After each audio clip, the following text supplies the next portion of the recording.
All right, girls, we are going to be talking about croise and efface arm positions, but before we do that, we're going to have a little history lesson. So you've heard me talk about Russian versus Cicchetti, and so I want to draw your attention to this lovely little history, kind of like a family tree for ballet. And I want you to look at the center here where we have the Russian school. And you'll notice that right beneath it is the Mariinsky, which is arguably the best ballet out there to this day. But what we think of as Russian ballet, what the Mariinsky became, is not what it was. Before this point, the Russian ballet was very stiff. They were technically, in terms of execution, very, very much ahead of the other schools, but their artistry, it wasn't very beautiful. It wasn't what we think of when we think of the Mariinsky today. So as we talk about arm positions, I think it's important to take a look at that. So over here, I want you to see this little dude here, Cicchetti. Remember, in Italian, a C is a ch and a CH is a k, so it's the opposite of English. So you pronounce his name Cicchetti. He came from Italy. He came out of the Italian school, which was very artistic. And during World War I, everything was really bad in Italy, and he came over to Russia. But he was older. World War I think that's 1914 to 1918. So you can see his lifespan here. He was an older man. He had lived most of his life in Italy, and then he came to Russia. He greatly influenced the Russian school. When he came to Russia, he came as a teacher. Now, the other name I want to point out to you is this one here, Vagovnova. Now, when we think of Russian ballet today, it's the Vagovnova method, or they call it the Vagovnova system, that we think of as the Russian school today. Now, she and Cicchetti were here at the Mariinsky at the same time, but there's about a 30-year age difference. So when Cicchetti was here, he was molding and shaping and influencing Russian ballet artistically, and Vagovnova was a student and one of their very most highly sought after female soloists.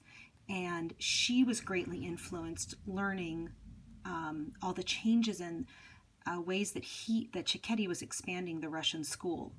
And so we do call this the Russian system. The Vagovnova system is the Russian system, but you must understand that it is greatly influenced by Cicchetti, which is why you hear me talk about those two schools in class so much. Okay?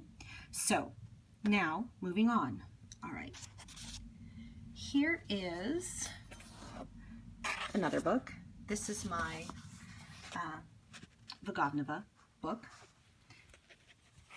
about her technique and how she notated Russian teaching systems. So I want you to look at these lovely little pose pictures here, these cute little diagrams. You can watch the other video to see me do these live. But I want to point out a rule in the Russian system for your arms.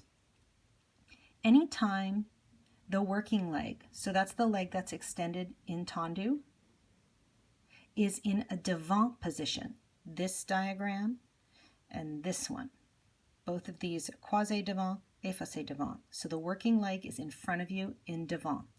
The opposite arm from the working leg is raised.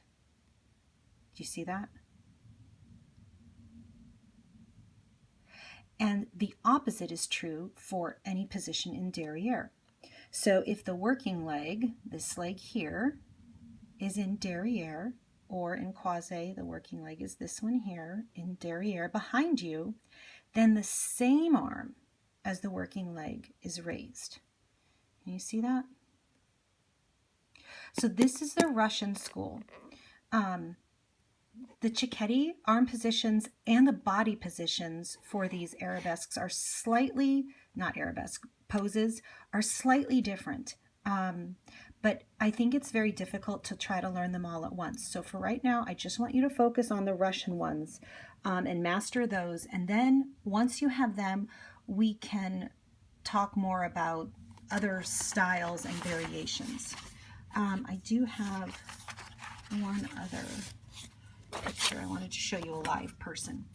So here is someone in an attitude croise devant. So her foot isn't on the floor, but the position is still devant. It's croise because she's crossing her leg over. And because it's devant, the opposite arm of the working leg is raised.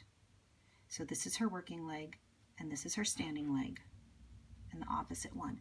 And then here's a picture of her in an attitude efface derrière. So she's efface, she's open, her hips are open, not crossed, and the working leg is this leg, and this is the standing leg, and the working leg is derrière, it's behind her, and the rule for derrière is the same. So the same arm as working leg is raised. So in the next video, I will go through all of these positions so you can practice along with me. And then I want you to review as much as you can and learn the Russian arms. And like I said, we'll talk about other schools and styles at a later time, like maybe when we come back in August. Okay, I miss you guys. Hope you're doing well. Bye-bye.